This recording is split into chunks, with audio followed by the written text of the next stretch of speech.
कृषि किसान में आप सभी किसानों का स्वागत है।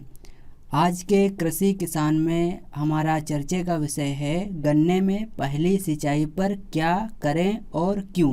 क्या करें तो ठीक है, पर क्यों करें ये भी हम समझेंगे। तो किसान भाइयों, पहली सिंचाई पे क्या किया जाए जो हमारी फसल के लिए ठीक रहेगा, ये निर्भर करता है कि आपकी फसल कितने दिन की हो चुकी है। जैसे आपका गन्ना अक्टूबर में लगा है या सितंबर में लगा है या नवंबर में लगा है, तो उसमें कई सिंचाइयाँ हो चुकी हैं, तो उसमें अलग केस है। मगर जो इधर हमने गन्ने की बुआई की है फरवरी मार्च में, उसमें पहली सिंचाई लगभग 30-35 दिन या ऐसे ही कुछ करते हैं। तो उस फसल में हम क्या करें? अगर आपकी फसल गन्ने की फसल में कीड़ा दिख रहा है तो कीड़े के लिए भी व्यवस्था करेंगे, वरना जो ह्यूमिक एसिड है, पहली बात तो हमें अपनी खेत में ह्यूमिक एसिड डालना है, स्प्रे करना है। या अगर आपने अपने खेत में गोबर की या कंपोस्ट या वर्मी कंपोस्ट डाल रखा है तो ठीक है। ह्यूमिक एसिड क्यों?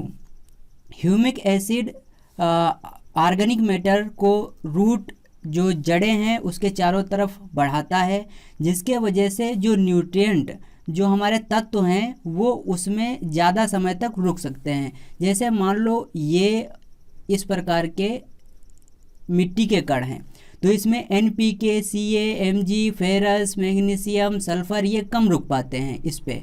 तो अगर ह्यूमिक एसिड हम डालते हैं तो ये क्या करता है, इसके चारों तरफ बाइंड होकर जुड़ के एक अच्छी संरचना बनाता है, जहाँ पर ये हमारे तत्व NPK और इसी प्रकार से जो माइक्रोन्यूट्रिएंट हैं वो भी इसमें रुकते हैं। इसीलिए सबसे ज़रूरी ऑर्गेनिक मैटर गोबर की खाद, कंपोस्ट या वर्मी कंपोस्ट पहले डाल चुके हैं, ठीक है, नहीं तो स्प्रे के रूप में ह्यूमिक एसिड ज़रूर डालें।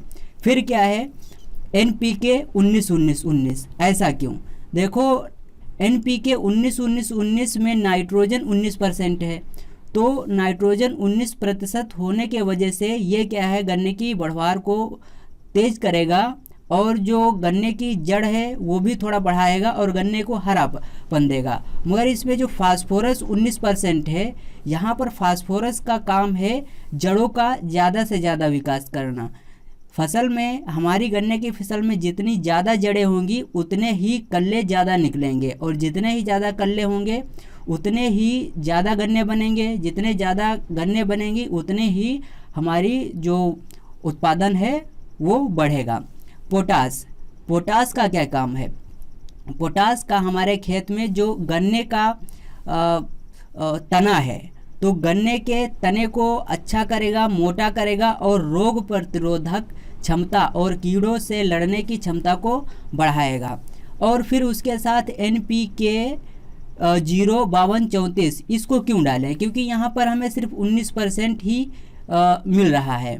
तो और हमें अगर जड़ों की अच्छी ग्रोथ चाहिए, जड़ों के अच्छे विकास चाहिए, कल्ले ज़्यादा निकालने की कोशिश करनी है, तो हमें 52-34 भी मिलाना पड़ेगा। और 52-34 में जो 52% फास्फोरस है वो जड़ को ज़्यादा बढ़ाएगा, और जितनी जड़ें ज़्यादा बढ़ेंगी उतने ही ज़्यादा ऊपर की ओर कल्ले निकलेंगे।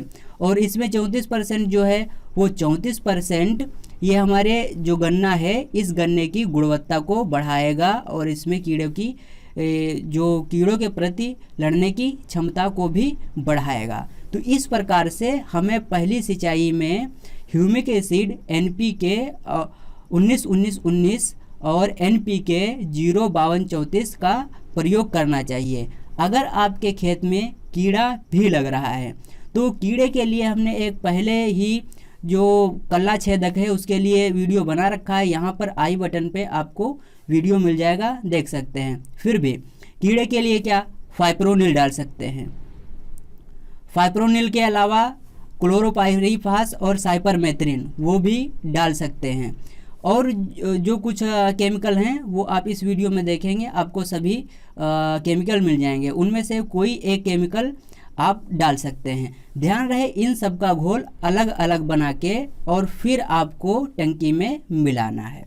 किसान भाइयों, उम्मीद है आपको हमारी जानकारी पसंद आई होगी। मिलते हैं किसी अगले दिन किसी दूसरे विषय के साथ। Thank you very much.